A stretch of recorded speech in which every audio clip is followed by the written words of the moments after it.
बीच एक बड़ी खबर आ रही है चढ़ावा चोरी मामले से जुड़ी हुई। चढ़ावा चोरी विवाद में अब एक और एफआईआर दर्ज हो सकती है। कुछ बड़े चेहरों के खिलाफ भी अब एफआईआर हो सकती है। देखिए, इसमें चंपत राय, अनिल मिश्रा ने इस्तीफा दे दिया है, तो सवाल ये उठ रहा है कि क्या एफआईआर उनके खिलाफ भी होगा, क्योंकि प्राथमिक जांच में बताया जा रहा है कि इनका डायरेक्ट इन्वॉल्वमेंट नहीं पाया गया था। ऐसे में अब कई और सवाल उपज रहे हैं, जिसका आने वाले दिनों में एसआईटी की जांच में जवाब मिलने की उम्मीद है। दान गबन मामले में आपको बता दें, कुछ बड़े चेहरों का अब नाम सामने आ रहा है। सूत्रों से जानकारी मिल रही है कि उनके खिलाफ भी एफआईआर हो सकती है। अब तक 9 एफआईआर हुए, जिनमें से 8 लोग गिरफ्तार हो चुके हैं। और ऐसे में आपको बता दें कि कुछ बड़े चेहरों का भी इसमें नाम शामिल हो सकता है और एफआईआर उनके खिलाफ हो सकती है।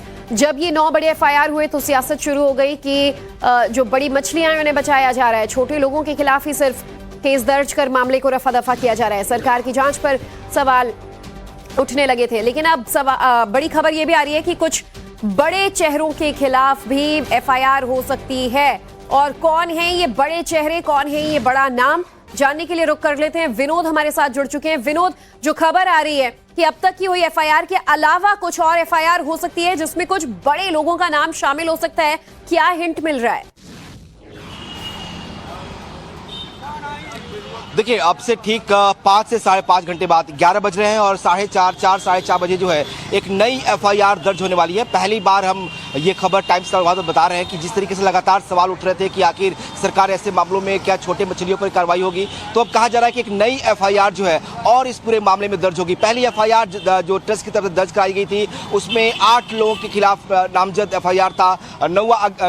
जो 9वां था वो अज्ञात था। अब कहा जा रहा है कि एक नई और एफआईआर जो है वो दर्ज हो सकती है और इस एफआईआर में कुछ बड़े नाम भी हो सकते हैं। तो ये बड़ी खबर इस वक्त जो है टाइम्स नौभारत पे हम बता रहे हैं कि करीब 5 से 5.5 घंटे बाद जो है एक बार फिर हलचल बढ़ेगी अयोध्या के इस चढ़ावा कांड को लेकर। जो लगातार सवाल उठ रहे थे, उन सवालों के जवाब शायद आपको शाम 4:30-5 बजे मिल जाए, क्योंकि जब नई एफआईआर दर्ज होगी तो कुछ बड़े नाम भी हो सकते हैं। और इसीलिए अब इंतजार करना होगा शाम 4:30 या 5 बजे 4:30 बजे का, जब ये एफआईआर दर्ज होगी। कहा जा रहा है कि जिस तरीके से लगातार ये सवाल उठ रहे थे, पॉलिटिकल पार्टी उठा रही हैं, लोग उठा रहे हैं, एक संदेह पैदा हो रहा लोगों के अंदर कि क्या सिर्फ छोटी मछलियों पर कार्रवाई होगी। तो अब ये इंतजार भी खत्म होगा। इन सवालों के जवाब ये बहुत बड़ी खबर है और सबसे पहले नवभारत लगातार चंदा चोरी पर नजर बनाए हुए हमने ये मुद्दा उठाया और इसके बाद खबर का असर दिखा कि जांच इतनी तेजी से शुरू हुआ, आगे बढ़ी, एसआईटी का गठन हुआ।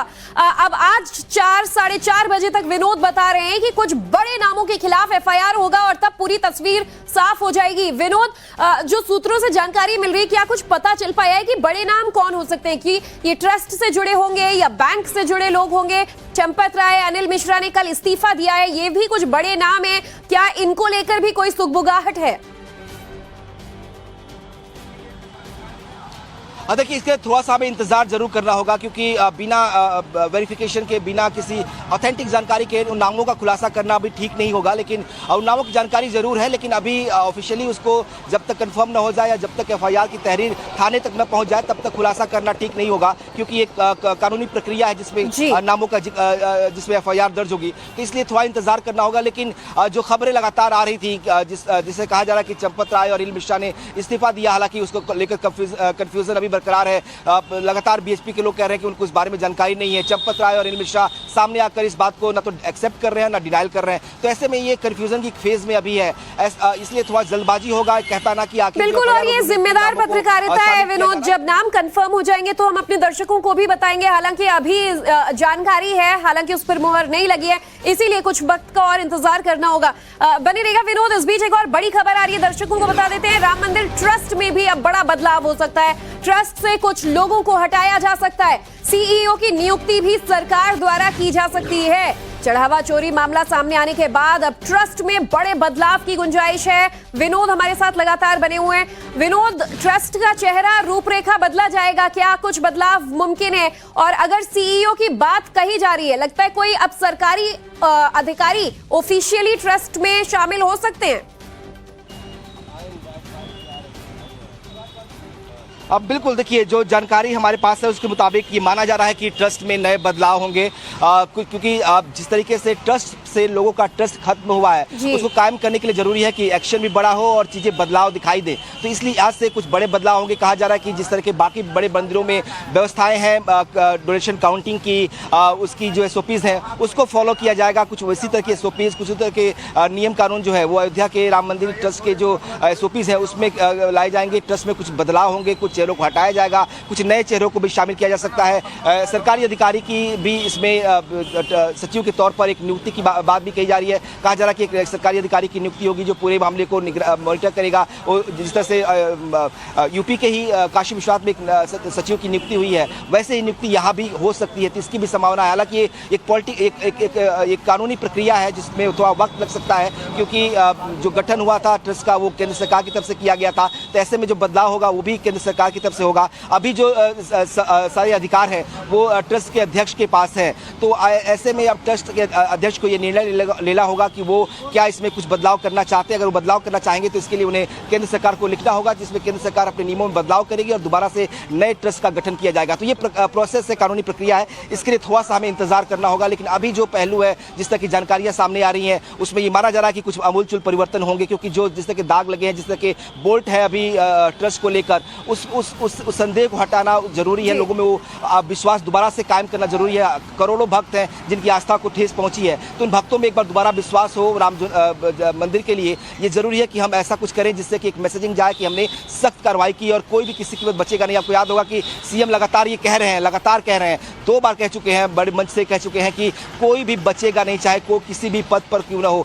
दूध का दूध, पानी का पानी होगा। तो वो केवल स्टेटमेंट नहीं है, वो असर दिखाई देगा। हमने देखा कैसे जैसे ये ट्रस्ट ने कहा एसआईटी का गठन हुआ, जैसे एसआईटी की रिपोर्ट आई, एफआईआर दर्ज हुआ, जैसे एफआईआर दर्ज हुआ तुरंत अरेस्टिंग हुई, कल उनको जुडिशल कस्टडी भेजा गया है। अब एक नई एफआईआर की बात की जा रही है कि नई एफआईआर दर्ज होगी, उसमें जो आरोपी होंगे उनके खिलाफ मामला दर्ज कर उनकी जांच की जाएगी, उनको गिरफ्तारी होगी। तो ये प्रोसेस जो है रुकने वाला नहीं है। जब तक कि दूध का दूध और पानी का पानी नहीं होता, तब तक लगातार ये प्रोसेस चलता रहेगा। और कम से कम उन श्रद्धालुओं को, उन भक्तों पे रामलला के घर ये चोरी हुई है और बड़ा खेल खेला गया है चंदा चोरी का। तो योगी आदित्यनाथ का मैसेज क्लियर है, बख्शा किसी को नहीं जाएगा। जिम्मेदार छोटा हो या बड़ा, दूध का दूध, पानी का पानी होकर रहेगा। बने रहिएगा विनोद। इस बीच एक और बड़ी खबर सामने आ रही है। सूत्रों के हवाले से जानकारी मिल रही है कि चढ़ावा चोरी के मामले में आज बैंक के कुछ कर्मचारियों से भी पूछताछ हो सकती है। इस मामले में कई बैंक कर्मचारियों की भूमिका संदिग्ध है। उनकी मिलीभगत के बिना क्या ये पॉसिबल हो पाता? क्या चंदा की जो रकम है वो चोरी ये लोग कर पाते? आज 6 बैंक कर्मचारियों से इसी संदर्भ में पूछताछ हो सकती है।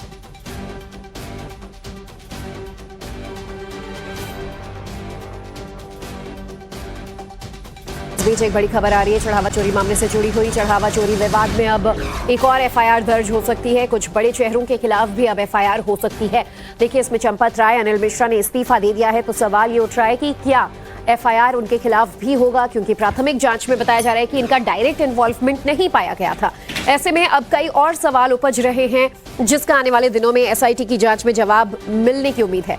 दान गबन मामले में आपको बता दें, कुछ बड़े चेहरों का अब नाम सामने आ रहा है। सूत्रों से जानकारी मिल रही है कि उनके खिलाफ भी एफआईआर हो सकती है। अब तक 9 एफआईआर हुए हैं, जिनमें से 8 लोग गिरफ्तार हो चुके हैं। और ऐसे में आपको बता दें कि कुछ बड़े चेहरों का भी इसमें नाम शामिल हो सकता है और एफआईआर उनके खिलाफ हो सकती है। जब ये 9 बड़े एफआईआर हुए तो सियासत शुरू हो गई कि जो बड़ी मछलियां उन्हें बचाया जा रहा है, छोटे लोगों के खिलाफ ही सिर्फ केस दर्ज कर मामले को रफा दफा किया जा रहा है। सरकार की जांच पर सवाल उठने लगे थे। लेकिन अब बड़ी खबर ये भी आ रही है कि कुछ बड़े चेहरों के खिलाफ भी एफआईआर हो सकती है। और कौन है ये बड़े चेहरे, कौन है ये बड़ा नाम, जानने के लिए रुक कर लेते हैं। विनोद हमारे साथ जुड़ चुके हैं। विनोद, जो खबर आ रही है कि अब तक की हुई एफआईआर के अलावा कुछ और एफआईआर हो सकती है जिसमें कुछ बड़े लोगों का नाम शामिल हो सकता है, क्या हिंट मिल रहा है? देखिए, अब से ठीक 5 से 5.5 घंटे बाद 11 बज रहे हैं और 4:30 बजे जो है एक नई एफआईआर दर्ज होने वाली है। पहली बार हम ये खबर टाइम्स का बता रहे हैं कि जिस तरीके से लगातार सवाल उठ रहे थे कि आखिर सरकार ऐसे मामलों में क्या छोटे मछलियों पर कार्रवाई होगी, तो अब कहा जा रहा है कि एक नई एफआईआर जो है और इस पूरे मामले में दर्ज होगी। पहली एफआईआर जो ट्रस्ट की तरफ से दर्ज कराई गई थी उसमें 8 लोगों के खिलाफ नामजद एफआईआर था, जो 9वां था वो अज्ञात था। अब कहा जा रहा है कि एक नई और एफआईआर जो है वो दर्ज हो सकती है और इस एफआईआर में कुछ बड़े नाम भी हो सकते हैं। तो ये बड़ी खबर इस वक्त जो है टाइम्स ऑफ नवभारत पे हम बता रहे हैं कि करीब 5 से 5.5 घंटे बाद जो है एक बार फिर हलचल बढ़ेगी अयोध्या के इस चढ़ावा कांड को लेकर। जो लगातार सवाल उठ रहे थे उन सवालों के जवाब शायद आपको शाम 4:30-5 बजे मिल जाए, क्योंकि जब नई एफआईआर दर्ज होगी तो कुछ बड़े नाम भी हो सकते हैं और इसीलिए अब इंतजार करना होगा शाम 4:30 या 5 बजे 4:30 बजे का, जब ये एफआईआर दर्ज होगी। कहा जा रहा है कि जिस तरीके से लगातार ये सवाल उठ रहे थे, पॉलिटिकल पार्टी उठा रही हैं, लोग उठा रहे हैं, एक संदेह पैदा हो रहा लोगों के अंदर कि क्या सिर्फ छोटी मछलियों पे कार्रवाई होगी। तो अब ये इंतजार भी खत्म होगा इन सवालों के जवाब। ये बहुत बड़ी खबर है और सबसे पहले नवभारत लगातार चंदा चोरी पर नजर बनाए हुए हमने ये मुद्दा उठाया और इसके बाद खबर का असर दिखा कि जांच इतनी तेजी से शुरू हुआ, आगे बढ़ी, एसआईटी का गठन हुआ। अब आज 4-4:30 बजे तक विनोद बता रहे हैं कि कुछ बड़े नामों के खिलाफ एफआईआर होगा और तब पूरी तस्वीर साफ हो जाएगी। विनोद, जो सूत्रों से जानकारी मिल रही है, क्या कुछ पता चल पाया है कि बड़े नाम कौन हो सकते हैं? कि ये ट्रस्ट से जुड़े होंगे या बैंक से जुड़े लोग होंगे? चंपत राय, अनिल मिश्रा ने कल इस्तीफा दिया है, ये भी कुछ बड़े नाम है, क्या इनको लेकर भी कोई सुगबुगाहट है? देखिए, इसके थोड़ा सा हमें इंतजार जरूर करना होगा, क्योंकि बिना वेरिफिकेशन के, बिना किसी ऑथेंटिक जानकारी के उन नामों का खुलासा करना अभी ठीक नहीं होगा। लेकिन उन नामों की जानकारी जरूर है, लेकिन अभी ऑफिशियली उसको जब तक कंफर्म ना हो जाए या जब तक एफआईआर की तहरीर थाने तक न पहुंच जाए तब तक खुलासा करना ठीक नहीं होगा, क्योंकि एक कानूनी प्रक्रिया है जिसमें नामों का जिसमें एफआईआर दर्ज होगी। तो इसलिए थोड़ा इंतजार करना होगा। लेकिन जो खबरें लगातार आ रही थी, जिसे कहा जा रहा है कि चंपत राय और अनिल मिश्रा ने इस्तीफा दिया, हालांकि उसको लेकर कंफ्यूजन अभी बरकरार है। लगातार बीएचपी के लोग कह रहे हैं कि उनको इस बारे में जानकारी नहीं है। चंपत राय और अनिल मिश्रा सामने आकर इस बात को ना तो एक्सेप्ट कर रहे हैं ना डिनाइल कर रहे हैं। तो ऐसे में ये कंफ्यूजन की फेज में अभी है, इसलिए थोड़ा जल्दबाजी होगा कह पाना कि आखिर। बिल्कुल, और ये जिम्मेदार पत्रकारिता है विनोद। जब नाम कंफर्म हो जाएंगे तो हम अपने दर्शकों को भी बताएंगे। हालांकि अभी जानकारी है, हालांकि उस पर मुहर नहीं लगी है, इसीलिए कुछ वक्त का और इंतजार करना होगा। बने रहेगा विनोद। इस बीच एक और बड़ी खबर आ रही है, दर्शकों को बता देते हैं। राम मंदिर ट्रस्ट में भी अब बड़ा बदलाव हो सकता है। ट्रस्ट से कुछ लोगों को हटाया जा सकता है। सीईओ की नियुक्ति भी सरकार द्वारा की जा सकती है। चढ़ावा चोरी मामला सामने आने के बाद अब ट्रस्ट में बड़े बदलाव की गुंजाइश है। विनोद हमारे साथ लगातार बने हुए हैं। विनोद, ट्रस्ट का चेहरा, रूपरेखा बदला जाएगा क्या? कुछ बदलाव मुमकिन है? और अगर सीईओ की बात कही जा रही है, लगता है कोई अब सरकारी अधिकारी ऑफिशियली ट्रस्ट में शामिल हो सकते हैं?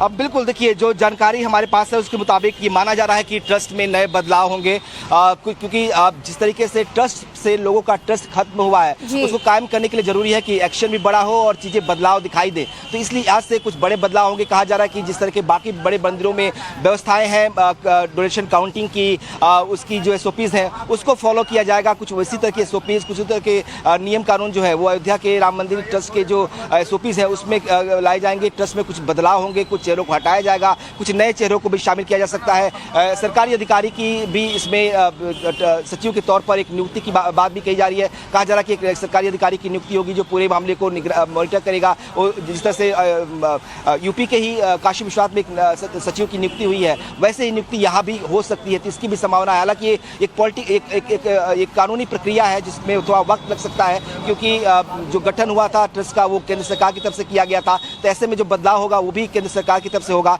अभी जो सारे अधिकार है वो ट्रस्ट के अध्यक्ष के पास है। तो ऐसे में अब ट्रस्ट के अध्यक्ष को ये निर्णय लेना होगा कि वो क्या इसमें कुछ बदलाव करना चाहते हैं। अगर वो बदलाव करना चाहेंगे तो इसके लिए उन्हें केंद्र सरकार को लिखना होगा, जिसमें केंद्र सरकार अपने नियमों में बदलाव करेगी और दोबारा से नए ट्रस्ट का गठन किया जाएगा। तो ये प्रोसेस है, कानूनी प्रक्रिया है, इसके लिए थोड़ा सा हमें इंतजार करना होगा। लेकिन अभी जो पहलू है, जिस तरह की जानकारियां सामने आ रही हैं, उसमें ये माना जा रहा है कि कुछ आमूलचूल परिवर्तन होंगे, क्योंकि जो जिस तरह के दाग लगे हैं, जिस तरह के बोल्ट है अभी ट्रस्ट को लेकर, उस संदेह को हटाना जरूरी है। लोगों में वो विश्वास दोबारा से कायम करना जरूरी है। करोड़ों भक्त हैं जिनकी आस्था को ठेस पहुंची है, तो उन भक्तों में एक बार दोबारा विश्वास हो राम मंदिर के लिए। ये जरूरी है कि हम ऐसा कुछ करें जिससे कि एक मैसेजिंग जाए कि हमने सख्त कार्रवाई की और कोई भी किसी कीमत बचेगा नहीं। आपको याद होगा कि सीएम लगातार ये कह रहे हैं, 2 बार कह चुके हैं, बड़े मंच से कह चुके हैं कि कोई भी बचेगा नहीं, चाहे कोई किसी भी पद पर क्यों ना हो। दूध का दूध, पानी का पानी होगा। तो वो केवल स्टेटमेंट नहीं है, वो असर दिखाई देगा। हमने देखा कैसे जैसे ये ट्रस्ट ने कहा एसआईटी का गठन हुआ। जैसे एसआईटी की रिपोर्ट आई, एफआईआर दर्ज हुआ। जैसे एफआईआर दर्ज हुआ तुरंत अरेस्टिंग हुई, कल उनको जुडिशल कस्टडी भेजा गया है। अब एक नई एफआईआर की बात की जा रही है कि नई एफआईआर दर्ज होगी, उसमें जो आरोपी होंगे उनके खिलाफ मामला दर्ज कर उनकी जांच की जाएगी, उनको गिरफ्तारी होगी। तो ये प्रोसेस जो है रुकने वाला नहीं है। जब तक कि दूध का दूध और पानी का पानी नहीं होता तब तक लगातार ये प्रोसेस चलता रहेगा। और कम से कम उन श्रद्धालुओं को, उन भक्तों पे जो रामलला के घर ये चोरी हुई है और ये बड़ा खेल खेला गया है चंदा चोरी का। तो योगी आदित्यनाथ का मैसेज क्लियर है, बख्शा किसी को नहीं जाएगा। जिम्मेदार छोटा हो या बड़ा, दूध का दूध पानी का पानी होकर रहेगा। बने रहिएगा विनोद। इस बीच एक और बड़ी खबर सामने आ रही है। सूत्रों के हवाले से जानकारी मिल रही है कि चढ़ावा चोरी के मामले में आज बैंक के कुछ कर्मचारियों से भी पूछताछ हो सकती है। इस मामले में कई बैंक कर्मचारियों की भूमिका संदिग्ध है। उनकी मिली भगत के बिना क्या ये पॉसिबल हो पाता? क्या चंदा की जो रकम है वो चोरी ये लोग कर पाते? आज 6 बैंक कर्मचारियों से इसी संदर्भ में पूछताछ हो सकती है।